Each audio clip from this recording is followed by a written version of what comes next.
দর্শক মণ্ডলী, আমাকে যারা যেখান থেকে দেখছেন সকলকে জানাই আমার আন্তরিক অভিনন্দন এবং শুভেচ্ছা ও ভালোবাসা। আপনারা আমার কিছু কথা শোনার জন্য আপনাদের কাছে অনুরোধ করছি। দীর্ঘদিন যাবৎ আমি ভিডিও তৈরি করে যাচ্ছি, ফেসবুক প্ল্যাটফর্মে কাজ করছি, শুধু একমাত্র মনকে ফ্রেশ রাখার জন্য। এটা একটা সাবজেক্ট। দ্বিতীয়ত কথা হলো যে গ্রামীণ পরিবেশ, গ্রামের বিভিন্ন ধরনের ফসল, বিভিন্ন ধরনের সৌন্দর্য, ইতিহাস, ঐতিহ্য নিয়ে আমি সবসময় চেষ্টা করি প্রফেশনাল ভিডিও তৈরি করতে। আমি যেখান থেকে আজকে ভিডিওটি তৈরি করছি, আপনারা দেখতে পাচ্ছেন আমাদের বানিয়াচঙ্গের এই বছর অগ্রহায়ণের ফসলগুলি কেমন হচ্ছে আপনাদেরকে একটু দেখানোর জন্য আমি চেষ্টা করছি। আজকে যে ধানের জমিতে আমি দাঁড়িয়ে রয়েছি এবং আপনাদেরকে দেখানোর চেষ্টা করছি, দেখেন কত সুন্দর ধান, চিকন ধান, এটাকে বলে 29 ধান।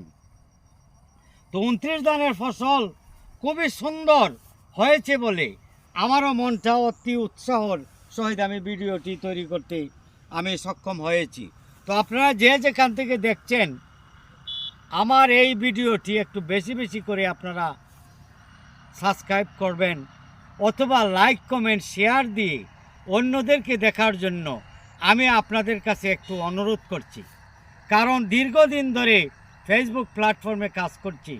আপনারা দেখুন তো, এ আমাদের বিশ্বের বৃহত্তম গ্রাম বানিয়াচঙ্গের হাওর অঞ্চলের কি সৌন্দর্য, সব কিছু আপনাদেরকে ভিডিওর মধ্য দিয়ে তুলে ধরার চেষ্টা করি।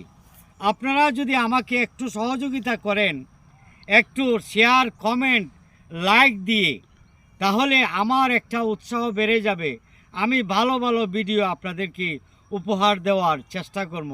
তাই আমার প্রতি সহৃদয় হয়ে আপনারা ভিডিওটি একটু নিজ গুণে আপনারা একটু শেয়ার করে দিবেন। যারা এই বিশ্বের বৃহত্তম গ্রাম বানিয়াচঙ্গের ফসল, ধান, নদী, খাল, ফসল আমাদের বানিয়াচং সচল, তাই আপনারা আমাকে সহযোগিতা করুন, প্লাস ভালো ভিডিও তৈরি করতে আপনারা আমাকে একটু উৎসাহিত করুন। আমি আপনাদের কাছে আকুল আহ্বান রাখছি। সবাই এই পর্যন্ত ভালো থাকুন, সুস্থ থাকুন। খুদা হাফেজ।